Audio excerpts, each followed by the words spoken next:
Coutumes et mœurs traditionnelles. Les coutumes et les mœurs traditionnelles du peuple chinois, telles qu'elles apparaissent dans la vie de tous les jours, sont la manifestation d'un idéal intérieur basé sur la sérénité, l'optimisme, l'amour pour la paix et l'ouverture.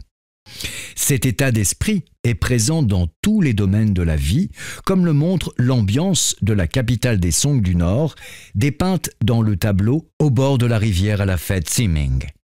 Le quartier animé de Tianqiao à Pékin, avec le bruit des marchands de rue, le cri des pigeons dans le ciel et le plaisir voluptueux des tavernes, ou encore Shanghai, ville de la mode et du dynamisme ouverte sur l'Occident, sans oublier les activités traditionnelles telles que la dégustation du thé, le banquet, le Taijiquan ou le jeu de Go et leurs acceptions poétiques. Au fil des jours de toutes ces vies au destin divers, du plus exquis au plus amer, le peuple chinois cherche à satisfaire par tous les moyens sa soif de quelques agréments ou de petites joies pour le plaisir de l'âme.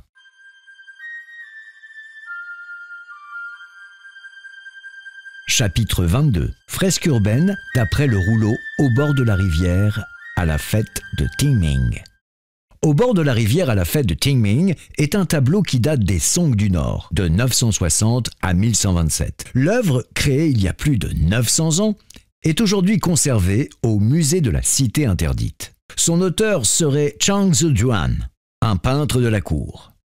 Au cours de sa longue histoire, le tableau fut maintes fois copié, et l'on peut en voir une trentaine de copies dans différents musées à travers le monde.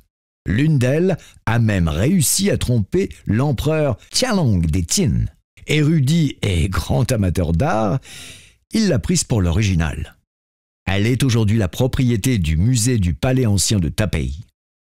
Le nombre important de copies prouve, d'une certaine manière, la valeur extraordinaire de ce tableau. Mais qu'est-ce qui en fait une œuvre légendaire? Un rouleau horizontal des scènes de la rivière Bian.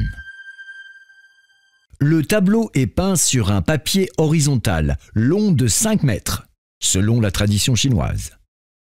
À mesure que l'image se déroule, de droite à gauche, une porte de l'histoire s'ouvre sur les scènes de la prospère Bialang, aujourd'hui Kaifeng, capitale des Song du Nord. La narration débute à la fête de Qiming, limpide clarté. Lors de cette première fête de la saison, le dégel commence, le froid cède le pas à la douceur printanière. L'une des 24 sections saisonnières du calendrier chinois traditionnel, Qiming, est aussi la fête des morts. Ce jour-là, on rend hommage aux ancêtres et aux membres de la famille disparus. La coutume se perpétue aujourd'hui. Ces activités sont également l'occasion de découvrir le printemps. En cette période de l'année, le soleil brille, l'air se radoucit et l'herbe repousse. C'est cette image-là, dans la banlieue de Bialang, que nous montre la première partie de la peinture. Des sources coulent, des maisons se cachent derrière un bois bordé de chemins bien tracés. Un vieil arbre se dresse dans le vent.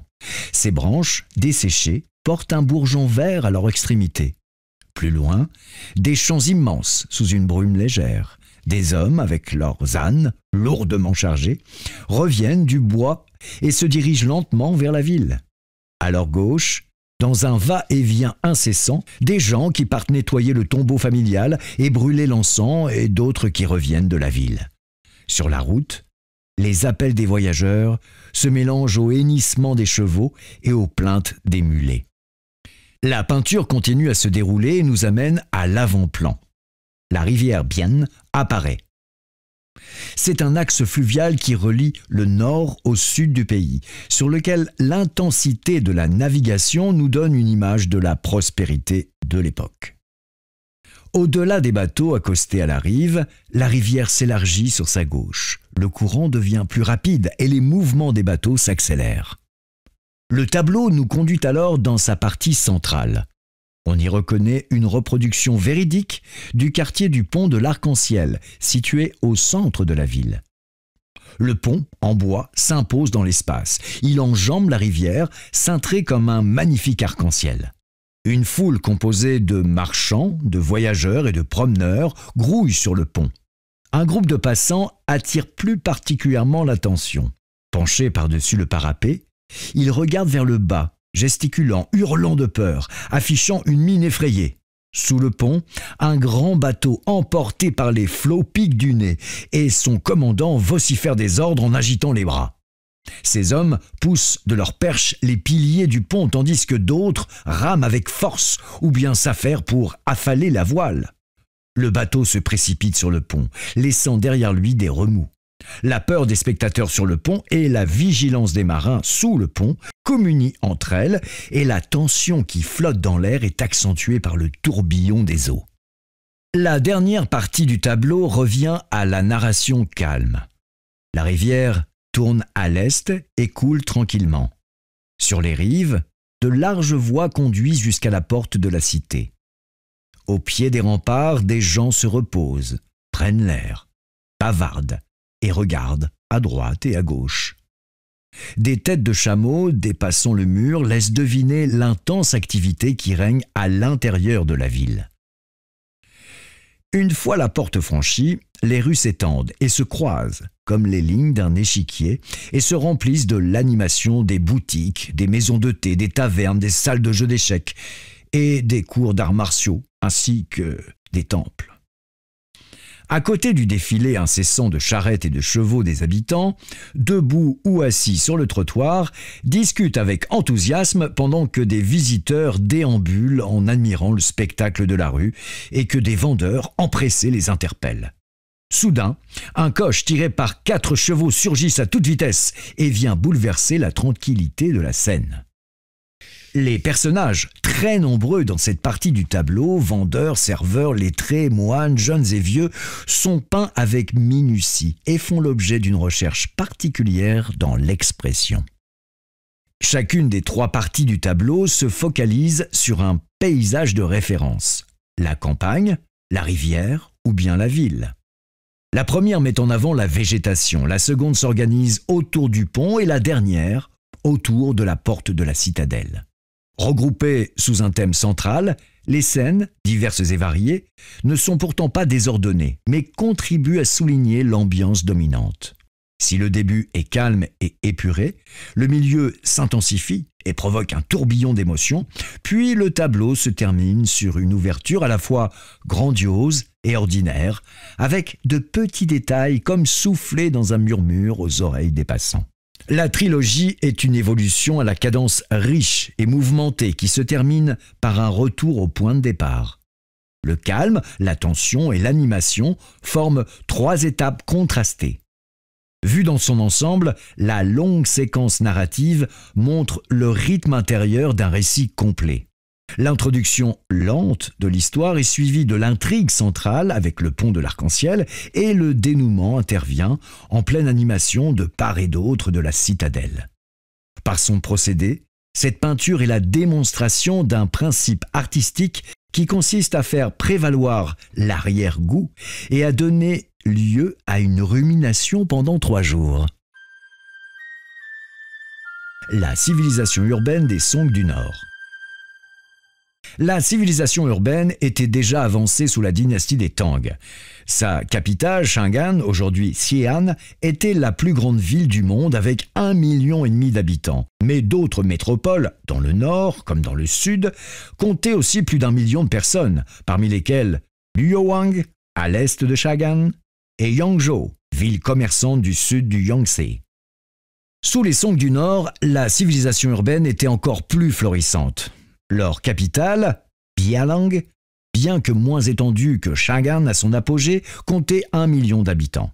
C'était la plus grande cité de l'époque et ses activités marchandes étaient plus importantes que celles de l'ancienne capitale Chang'an. Un décret, datant des 5 dynasties, de 907 à 960, autorisa l'ouverture des boutiques sur la rue à Luoyang, tout comme dans la capitale Bialang, mais elle devait encore, comme à Chang'an d'ailleurs, se regrouper dans la zone désignée comme marché des fabriques. Cette contrainte ne s'appliquant pas à Bialang, les fabricants pouvaient installer leurs magasins dans n'importe quel secteur de la ville. Ils étaient nombreux, dans toute la rue, au bord de la rivière et au milieu des habitations, et firent donc la richesse de la cité. Splendeur et rêve de la capitale de l'Est. C'est un livre de Meng Yanloa qui décrit la prospérité de la ville. Il y avait 72 hôtels principaux et un nombre incalculable d'auberges annexes et de restaurants. Les activités marchandes y étaient en plein essor. Une foire était tenue tous les mois pendant 5 jours près du temple de Tasianguo, où l'on trouvait des marchés de toutes sortes. Animaux domestiques, bazars, broderies, livres, bibelots, épices, plantes parfumées et plantes médicinales. Meng Yanloa donna à cette foire le nom de « commerce des 10 000 foyers ». Chaque quartier de la ville disposait en plus de bâtiments construits en bois et en tuiles qui servaient de lieu de distraction et où l'on pouvait trouver magasins, lieux d'échange, théâtres et spectacles folkloriques dont certains pouvaient contenir jusqu'à plusieurs milliers de spectateurs. La vie nocturne de Bialang était aussi très animée. Certains restaurants, salles de chant et de danse et autres boutiques restaient ouvertes et éclairées pendant toute la nuit. Le rouleau intitulé « Au bord de la rivière à la fête Tianming » nous offre un aperçu de ce qu'était la capitale des Song du Nord à son apogée. C'est cette civilisation urbaine qui donna à Song Zhejuan, peintre de la cour, cet élan créatif. Pour la peindre, il choisit un matin de printemps au lever du soleil.